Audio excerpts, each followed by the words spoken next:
हाँ, चुनाव के इस चरण पर क्या कहना चाहेंगे? चुनाव के इस समय में आप क्या कहना चाहेंगे?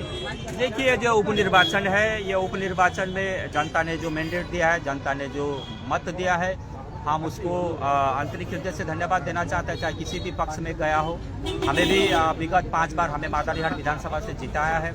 हो सके किसी कारणवश अभी कुछ क्षण के लिए, कुछ समय के लिए वोटर्स हमसे हट गए हो, हम निश्चित रूप से इस रिजल्ट के बाद में बूथ वाइज एवं जनता से जाकर के बातचीत करेंगे, क्या कहना है उनका। उसके बाद में समीक्षा करने के बाद में देखना है कि आने वाला समय में हमें किस पथ पर चलना है। निश्चित रूप से जनता के मन में कोई बात चल रही होगी, या हमारा जनता के बीच में वार्तालाप कम हुआ होगा, कम्युनिकेशन कम हुआ होगा, या हमारा ट्रेड यूनियन की तरफ से कोई कमी कमजोरी रहा होगा, उस समस्त चीज़ को हम वहाँ पर देखेंगे, समीक्षा करेंगे।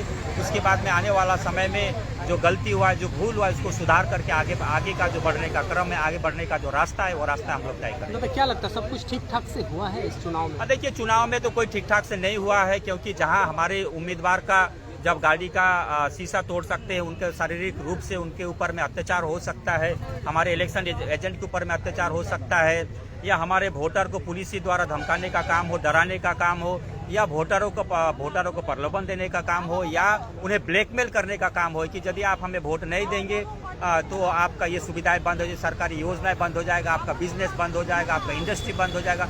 इस प्रकार का जो भय और डर और भय का जो वातावरण है, ये लोग उपनिर्वाचन में हर तरह का प्रयोग करते हैं। तो निश्चित रूप से जनता आने वाला समय में समझेगी, और जो उपनिर्वाचन होता है, जो जनरल इलेक्शन होता है, अलग, उसका मापदंड अलग होता है। तो निश्चित रूप से जो उपनिर्वाचन में जो रिजल्ट हुआ है 2026 का जनरल इलेक्शन में, यह रिजल्ट होगा, यह मानना भूल है। जो जनरल इलेक्शन का जो वोट होता है वो अलग तरीके से होता है। निश्चित रूप से भारतीय जनता पार्टी घूम करके आएगी, और निश्चित रूप से जो सीट हारी उसे जीतने का, फिर से उस सीट को जीतेगी भारतीय जनता आप पार्टी। भी ब्लेम लगा रहे हैं? देखिए, हार के पीछे बहुत सारा कारण होता है, कौन क्या कहा क्या नहीं कहा, उसे कुछ आता जाता नहीं है, कौन क्या ब्लेम लगाया। भारतीय जनता पार्टी गणतांत्रिक दल है, जो भी काम होता है गणतांत्रिक पद्धति से होता है।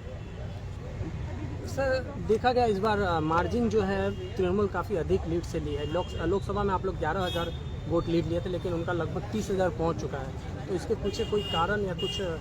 देखिए, यहाँ पर तो वोट नहीं होता है, वोट के नाम पर क्या होता है आप लोग सभी को जानते हैं। बूथ दखल करना, लोगों को धमकाना, डराना, बूथ दखल करना, ये काम तो होता ही रहता है। जिस तरह से यहाँ पर पुलिस प्रशासन के माध्यम से लोगों को डराने धमकाने का काम, या माइनॉरिटी इलाका में आप लोग देखें कि जहाँ 950 वोट है, वहाँ पर 900 माइनॉरिटी टीएमसी ने पाया है। तो कहीं ना कहीं ये जो वोट है सही तरीके से नहीं, कहीं न कहीं कुछ हुआ है जिसके कारण इस तरह का रिजल्ट आया है।